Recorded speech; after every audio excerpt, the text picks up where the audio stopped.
ఈయన brother Andrew. కొందరు ఈయన్ను దేవుని స్మగ్లర్ అని పిలుస్తారు, ఎందుకంటే ఆయన తన జీవితాన్ని బైబిళ్ళు మరియు దేవుని ప్రేమను, యేసును అనుసరించడం చాలా కష్టమైన ప్రాంతాల్లోకి తీసుకెళ్లడంలో గడిపారు. ఇదే ఆయన సాహసాల ఆరంభం. బ్రదర్ ఆండ్రూ యూరోప్లోని నెదర్లాండ్స్ అనే దేశంలో జన్మించారు. దేవుణ్ణి అనుసరించాలని నిర్ణయించుకున్నాడు. అందుకే స్కాట్లాండ్లోని గ్లాస్గో నగరంలో ఒక బైబిల్ కాలేజ్కి వెళ్ళాడు. ఇంగ్లీష్ భాష బాగా రాకపోవడం వల్ల చాలా కష్టంగా అనిపించింది, కానీ దేవుని గురించి, ఆయనపై నమ్మకం ఉంచడం గురించి చాలా నేర్చుకున్నాడు. ఒకరోజు బైబిల్ కాలేజ్లో ఆయనకు పోలాండ్లోని వార్సా నగరంలో జరగబోయే ఒక పెద్ద ఉత్సవం గురించిన ప్రకటన కనిపించింది. 1955లో పోలాండ్ ఒక కమ్యూనిస్ట్ దేశం, మరియు కమ్యూనిస్టులు క్రిస్టియన్స్ను ఇష్టపడేవారు కాదు. ఆండ్రూ ఆ ఫెస్టివల్కి వెళ్ళి వార్సాలో ఇంకా ఎవరైనా క్రైస్తవులు ఉన్నారా అని తెలుసుకోవాలనుకున్నాడు.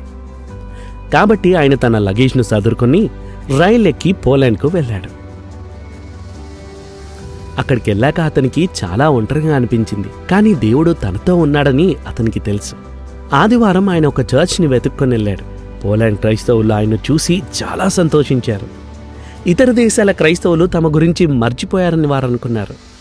వారు తమ జీవితాలు ఎంత కష్టంగా ఉన్నాయో చెప్పారు. ప్రభుత్వం ఎల్లప్పుడూ వారిని గమనిస్తుండేది. చర్చ్ నాయకులను అరెస్ట్ చేశారు, బైబిల్ పాఠశాలలను మూసేశారని చెప్పారు.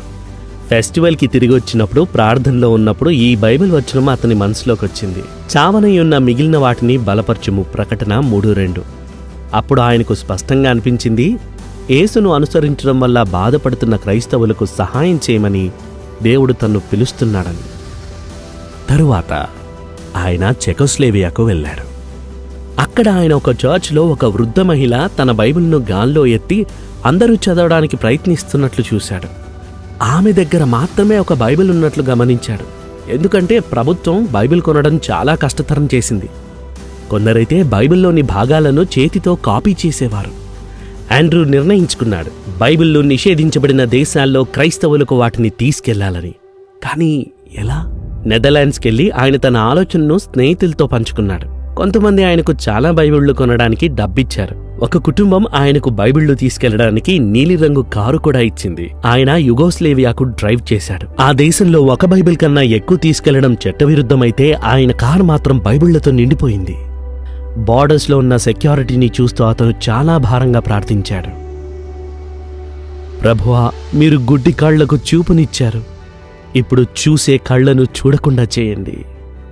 ఆ గార్డ్స్ అతని క్యాంపింగ్ సామాన్లను పరిశీలించారు, కానీ స్లీపింగ్ బ్యాగ్లో దాచిన బైబిళ్లను గుర్తించలేదు. తర్వాత వారు ఆయన సూట్ కేసు తీసి చూశారు. బైబిల్ అక్కడే ఉన్నాయి, కానీ అద్భుత రీతిగా గార్డ్స్ వాటిని చూడలేదు. వారు ఆయనను వెళ్లనిచ్చారు. దేవుడు ఆ పోలీసుల కళ్లను చూడకుండా చేశాడు.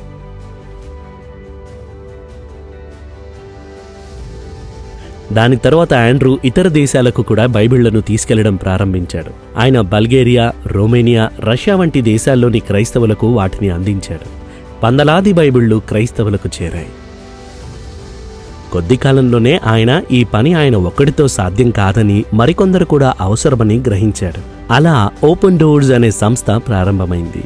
అప్పటి నుండి ఈ సంస్థ యేసును అనుసరించడం వల్ల బాధపడుతున్న క్రైస్తవులకు సహాయం చేస్తూనే ఉంది. ఓపెన్ డోర్స్ బైబిళ్లను స్మగిల్ చేయడం మాత్రమే కాదు, కొన్నిసార్లు క్రైస్తవులు తమ ఇళ్లను వదిలి పారిపోవాల్సి వస్తుంది. ఎందుకంటే కొందరు వారిని చంపాలని చూస్తారు. అప్పుడు ఓపెన్ డోర్స్ వారికి ఆహారం, నీరు, బట్టలు, దుప్పట్లు అందిస్తూ తిరిగి ఇంటికి వెళ్లడానికి సురక్షితంగా ఉన్నప్పుడు వారి ఇళ్లను మళ్లీ కట్టించేందుకు సహాయం చేస్తుంది. కొన్ని దేశాల్లో క్రైస్తవ పిల్లలకు స్కూల్కి వెళ్లే అవకాశం ఉండదు. అందుకే ఓపెన్ డోర్స్ వారికి చదవడం, రాయడం నేర్పుతుంది. క్రైస్తవ పిల్లల కోసం స్పెషల్ సమ్మర్ క్యాంపులు మరియు బైబిల్ క్యాంపులను కూడా ఏర్పాటు చేస్తుంది. ఏషియా, ఆఫ్రికా, మిడిల్ ఈస్ట్ లాంటి కొన్ని దేశాలకు ఇప్పటికీ బైబిళ్లను స్మగిల్ చేస్తుంది.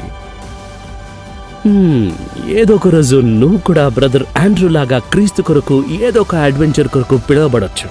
కానీ దానికోసం ఇప్పటి నుంచే నువ్వు కొన్ని పనులు స్టార్ట్ చేయాలి. యేసును అనుసరించడం వల్ల అన్యాయంగా బాధపడుతున్న క్రైస్తవుల కోసం ప్రార్థించాలి. చాలా ఒంటరిగా ఫీల్ అయ్యే వాళ్ళు ఉంటారు. వారికి నువ్వు ఒక లెటర్ రాయొచ్చు, లేదా ఒక చిత్రాన్ని గీయొచ్చు, ధైర్యపరిచే మాట కూడా చెప్పొచ్చు.